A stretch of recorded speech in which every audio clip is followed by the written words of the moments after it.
Alors, j'ai dans les mains un ouvrage paru en 1998 chez Dangle, Prévision astrologique pour le nouveau millénaire, d'André Barbeau, dans une collection qui était dirigée par une astrologue que j'ai bien connue, Aline Apostolska.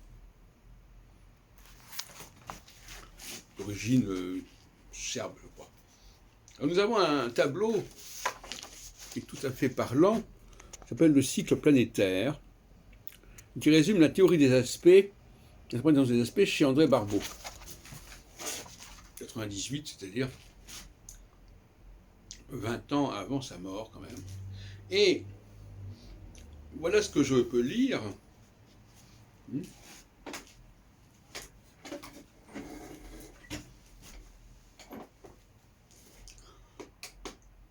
Conjonction, naissance, engendrement, apparition d'un mouvement historique, la graine germe.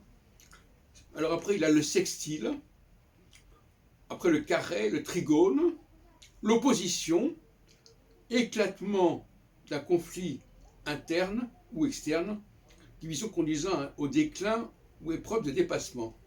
Puis trigone en sens inverse, carré, sextile, conjonction. Voilà quelle était la conception de Barbeau, qui est une conception d'ailleurs assez classique. Je dois reconnaître que je la rejette pour plusieurs raisons. D'abord parce que je pense qu'il faut diviser par 4 le cycle, et non seulement par 4, mais par 2 en fait. Je suis pour une division du cycle planétaire en 2 phases, dans 2 hémicycles, si on veut. C'est la théorie que j'ai développée récemment de l'astrologie et de l'hémicycle. Donc, ça veut dire quoi? Ça veut dire qu'au lieu d'avoir 3, 4, je ne sais pas combien 8 positions d'aspect pendant le cycle, moi je n'en vois que 2. Oui, pourquoi 2? Parce que, d'abord je diviserai déjà, d'abord je n'accepterai pas cette idée d'un système comme celui-ci, à 360 degrés, moi je prends un système à 180 degrés déjà. Et au bout de 180 degrés, on a le même système qui recommence. On est dans la symétrie. On a une symétrie entre la première partie du cycle et la deuxième partie du cycle, c'est la même chose. On repart du point zéro. C'est-à-dire qu'autrement dit, que voilà, c'est 180 degrés, et ça commence par non pas par la conjonction, mais par le carré. Donc on va d'un carré à un autre, ça c'est un premier hémicycle, et puis ensuite on va à l'autre hémicycle, du carré au carré suivant. Donc c'est voilà.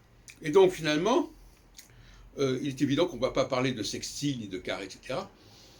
Cette conception que d'ailleurs plus ou moins a confirmé Jean-Pierre Nicolas, plus ou moins, voilà, je ne rentre pas dans le détail, enfin il n'est pas du tout adopté.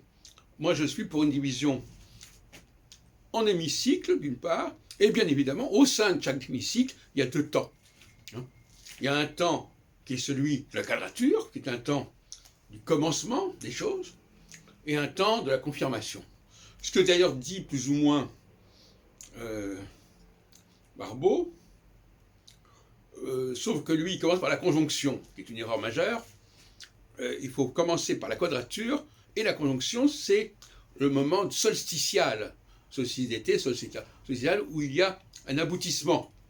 Et lui il part de la conjonction, il en fait un point de départ, alors que, comme j'ai dit l'autre jour tout à l'heure dans une autre vidéo, la conjonction n'est pas le point de départ, la conjonction c'est le solstice, et à partir de la conjonction, eh bien, il y a encore la moitié du chemin pour arriver à la quadrature. Et la quadrature, c'est la fin d'un cycle. La quadrature termine le cycle.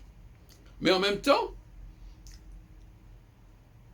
non, la quadrature ne termine pas le cycle. La quadrature termine le cycle parce que c'est le début du cycle suivant. Alors c'est une chose qui était un peu compliquée à comprendre, mais c'est pas difficile cependant. Quand on est passé de la quadrature à la conjonction, la chose se termine. Mais elle se termine au moment où commence la quadrature du cycle suivant, ou du demi-cycle suivant.